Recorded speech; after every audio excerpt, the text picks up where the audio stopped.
శ్రీ రేణుకా ఎల్లమ్మ తల్లి ఆశీస్సులతో జ్యోతిష్యం చెప్పబడును. స్త్రీ పురుష వశీకరణం 100% చేయబడును. మీ ముఖము, ఫోటో, చేయి, పేరు, వయస్సు, గోత్రం వాట్సాప్ చేయండి. దూర ప్రాంతాలలో ఉన్నవారికి ఒకే ఒక్క ఫోన్ ద్వారా వెంటనే పరిష్కారం చెప్పబడును. ప్రేమ, పెళ్లి, ఉద్యోగం, రాజకీయం, విదేశీ ప్రయాణం, ధనం నిలకడలేకపోవడం, భార్యాభర్తల మధ్య గొడవలు, ఆస్తి తగాదాలు, అప్పుల బాధలు, స్త్రీ పురుషుల ఎటువంటి గుప్త సమస్యలకైనా రోజులలోనే పరిష్కారం చూపబడును. గురూజీ లక్ష్మణ్ గారు. Phone number 9391999512. ఈ ఒక్క స్త్రీ ద్వారా ఈ రోజున మీ జీవితమే తలక్రిందులు కాబోతుంది. ఎవరు ఆ స్త్రీ, ఏం చెయ్యబోతుంది, ఈ రోజున వీరి యొక్క జాతక రీత్యా ఎలా ఉండబోతుందో ఈ వీడియోలో ప్రతి ఒక్క అంశం గురించి క్షుణ్ణంగా తెలుసుకుందాము. ఓం శ్రీ వారాహి దేవియే నమః. వారాహి మాత అంటే ఇష్టమున్న ప్రతి ఒక్కరూ అమ్మవారిని ఒక్కసారి మనసులో తలుచుకుని కింద కమెంట్ రూపంలో మాకు తెలియచేయండి. ఇక ఆలస్యం లేకుండా వీడియోలోకి అయితే మనము వచ్చేద్దాము. ఈ రాశి యొక్క వ్యక్తిత్వాన్ని మనం చూసుకున్నట్లయితే చాలా మంచి మనస్తత్వం కలిగిన వారు. ముఖ్యంగా ఈ రాశిని అగ్ని పర్వతంతో పోలుస్తాము. కోపం అంతగా ఉంటుంది. బగబగ మండే పర్వతంలాగా ఉంటారు. చూడడానికి ఇలా కనిపిస్తారు. కఠినంగా, గంభీరంగా అనిపిస్తారు. కానీ లోపల ఉన్న మృదు స్వభావం ఎంతో మందికి తెలియదు. లోపల ఒక అమ్మ మనసు ఉంటుంది, ఒక నాన్న మనసు ఉంటుంది. ఈ రాశి జాతకుల తంతే అంత. బగబగ మండే కోపంగా కనిపించిన, కోపం పౌరుషం అధికంగా కనిపించిన, లోపల మృదు స్వభావం ఉందని చెప్పొచ్చు. కొన్ని సందర్భాల్లో వారికి ఏది తోస్తే అదే చేస్తారు. ఈ లక్షణం కారణంగా కొన్నిసార్లు ఇబ్బందులు కొని తెచ్చుకున్నారు.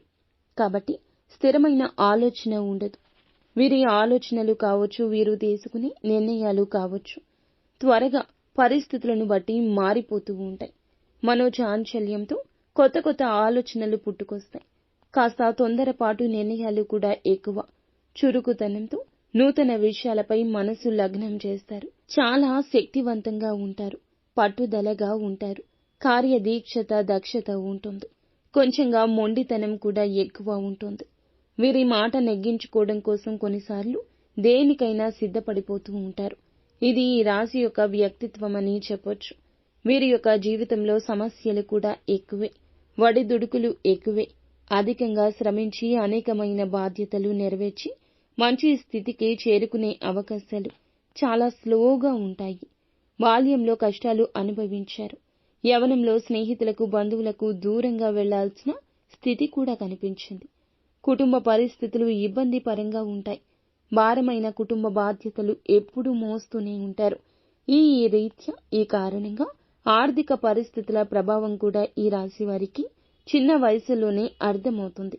కానీ స్నేహితులు మాత్రం వెనుకంజ వేయకుండా ఉంటారు.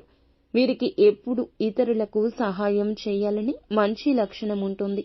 వీరి శక్తిని మించి కూడా కొన్ని సందర్భాల్లో సహాయం చేసిన గడియలు ఉన్నాయి. ఈ గడియల్లో ఇబ్బంది కూడా పడ్డారు. వీరి యొక్క బంధువర్గంలో ఆస్తుల కోసం ఎదురు చూసేవారు ఎక్కువ ఉంటారు. మీరు ఎదుగుతుంటే చూసి ఓర్వలేని వ్యక్తులు కూడా అధికంగానే ఉంటారు. ఆస్తిపాస్తులు ఎక్కువగా సంపాదించుకుంటే చూసి ఓర్వలేని వ్యక్తులను మీ చుట్టూ ఉన్నారని గుర్తుంచుకోలేరు. ఎవరైనా చెప్పినా నమ్మరు. అందరినీ గుడ్డిగా నమ్మేస్తారు. వారిలో ఉన్న నెగటివ్ని అర్థం చేసుకోరు. వీరి యొక్క ఆస్తి కోసం ఎదురు చూసేవారు కొన్ని సందర్భాల్లో వీరిపై కుట్రలు చేస్తుంటారు. ముఖ్యంగా ఈ రాశికి చెందిన పురుషుల విషయంలో భార్య వైపు బంధువులు కొంతకాలం మీ పైన పెత్తనం, అధికారం సాగించే అవకాశం ఉంటుంది. సహన క్రీడల పట్ల ఈ రాశి వారికి, భూమి, న్యాయం, యంత్ర సంబంధిత వ్యాపారాల పట్ల, అలాగే క్రీడలు, సాంకేతికత ఇటువంటి రంగాల్లో ఎక్కువగా రాణింపు ఉంటుందని చెప్పొచ్చు. ముఖ్యంగా ఇక మనం అంశంలోకి వచ్చేస్తే ఈ రోజున ఈ రాశి వారి యొక్క జీవితంలో ఇదివరకు మీ యొక్క దూరపు బంధువులు కావచ్చు, లేకపోతే ఇరుగు పొరుగు కావచ్చు, మీరు పనిచేసే చోట కావచ్చు, కొంతమంది వ్యక్తులు మానసిక క్షోభకు గురైన పరిస్థితులు చూశారు. కొన్ని పరిస్థితుల ప్రభావం కారణంగా మీరు మానసికంగా ఎంతో కృంగిపోయారు. వారి మూలంగా మీరు చెడ్డ పేరు పొందుకున్నారు. వారి మూలంగా మీరు చేసిన ప్రతి తప్పును కూడా, నిందలు, ఆరోపణలను ఎదురు వచ్చింది. మీ గురించి బయటపడంగానే మాట్లాడుతూ, మీ ముందు బాగానే మాట్లాడుతూ, మీ వెనకాల మాత్రం మీ గురించి చెడు ప్రచారం చేస్తున్నారు. వారి యొక్క జీవితంలో ఈ సమయంలో ఒక ప్రళయం రాబోతుంది. ముఖ్యంగా మీ పట్ల వారు ప్రవర్తించిన తీరుకు పరమశివుడు వారిపై ఆగ్రహాన్ని చూపించబోతున్నాడు. శివుడు 3వ కన్ను తెరిచి వారికి గుణపాఠం నేర్పించబోతున్నాడు. వారి జీవితంలో ఇదివరకు మీ పట్ల ప్రవర్తించిన తీరు ఏదైతే ఉందో అది చాలా తప్పు అనే విషయాన్ని వారు ఇప్పుడు ఖచ్చితంగా అర్థం చేసుకుంటారు. దీనికి కారణం ఆ పరమశివుడు వారిని శిక్షించబోతున్నాడు. వారి జీవితంలో వారికి చక్కటి గుణపాఠం నేర్పించబోతున్నాడు. కాబట్టి పరమశివుని యొక్క అనుగ్రహం మీపై ఉంటుంది. ఆ పరమశివుని యొక్క అనుగ్రహం మీకు కీడు చేసిన వ్యక్తులపై ఉంటుంది. అయితే ఈ సమయంలో వారి జీవితంలో వారు ఖచ్చితంగా గుణపాఠం నేర్చుకునే విధంగా పరమశివుడు వారిని శిక్షించబోతున్నాడు. వారి జీవితంలో వారు చేసిన తప్పు ఏమిటో వారు ఆ తప్పును సరిదిద్దుకోవడానికి మిమ్మల్ని క్షమాపణలు కూడా అడగబోతున్నారు. ఈ విధంగా మీ జీవితంలో అద్భుతవంతమైన ఫలితమైతే ఈ రోజు చూడబోతున్నారని చెప్పొచ్చు. ముఖ్యంగా ఈ రోజున ఈ అంశంలో మాత్రం జాగ్రత్తగా ఉండండి. మద్యం సేవించి డ్రైవింగ్ మాత్రం చేయొద్దు. చాలా ప్రమాదకర సూచన. ఇది వినడానికి ఏదో ఒక హెచ్చరిక సూచనగా చిన్నగా తీసుకుంటారు. కానీ పర్యవసానం పెద్దగా ఉంటుందని ఒక్కసారి ఆలోచించండి. ఏదైనా కష్టాలు, బాధ్యతలు, బరువులు అందరికీ ఉంటాయి. అందులకు గాను దుర అలవాట్లకు, చెడు సాంగత్యాలకు లోను కాకూడదు. ఆ క్షణకాలం సమస్య మర్చిపోతాము. ఆ తర్వాత ఆ సమస్య వస్తూనే ఉంటుంది. కాబట్టి మద్యం సేవించి రాత్రి సమయంలో, పగటి సమయంలో అయినా వాహనం నడపడం లాంటివి చేయొద్దు. అంతేకాకుండా అత్యంత ప్రమాదకరమైన అంశం ఇంకొకటి ఉంది. ఈ రోజున మీరు ఈ జాగ్రత్తలు తీసుకోకపోతే ప్రమాదాన్ని జీవితంలోకి ఆహ్వానించినట్లు అవుతుంది. మీరు కీడు చేసిన వ్యక్తులకు పరమశివుడు గుణపాఠం నేర్పించబోతున్నాడు. వారు ఎటువంటి అవమానాలు సృష్టించారో అవే ఇప్పుడు ఎదుర్కోబోతున్నారు. మీ జీవితంలో అద్భుత ఫలితాలను మీరు చూస్తున్నారు. వారి జీవితంలో చాలా వరకు కూడాను చెడుకరమైన పరిస్థితులు ఎదుర్కోబోతున్నారు. ఎందుకంటే వారి జీవితంలో ప్రళయం. ఇది పరీక్ష సమయం. మిమ్మల్ని ఇబ్బంది పెట్టినందులకు గాను, అలాగే వారి యొక్క మాట, వారి యొక్క స్వార్థం, వారి యొక్క తీరు ఇవన్నీ మూల కారణం. గుర్తుంచుకోండి.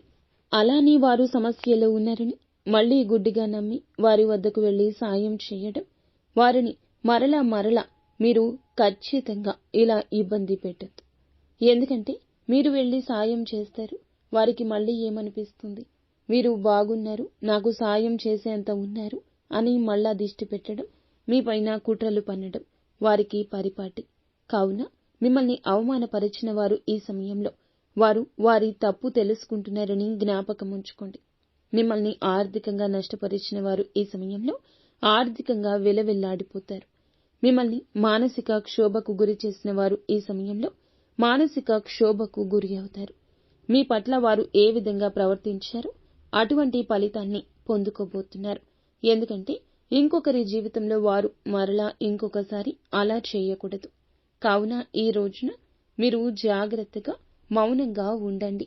ఆ పరమశివుని ఆగ్రహం వారిపై ఉంది. కాబట్టి ఈ రోజు మాత్రం మీరు మళ్లీ వారిని గుడ్డిగా నమ్మడం, వారి వద్దకు వెళ్లి సాయం చేయడం ఇలాంటివి చేయొద్దు. మీరే అప్రమత్తంగా ఉండండి. వీలైతే ఇక వారికి దూరం జరగండి. నిత్యం శివారాధన చేసుకోవడం, ఓం నమ శివాయ అనే పంచాక్షరి మంత్రాన్ని నిత్యము పఠించుకుంటూ ఉండడం మీకు మేలుదాయకంగా ఉంటుంది. అంతా మంచి జరుగుతుంది.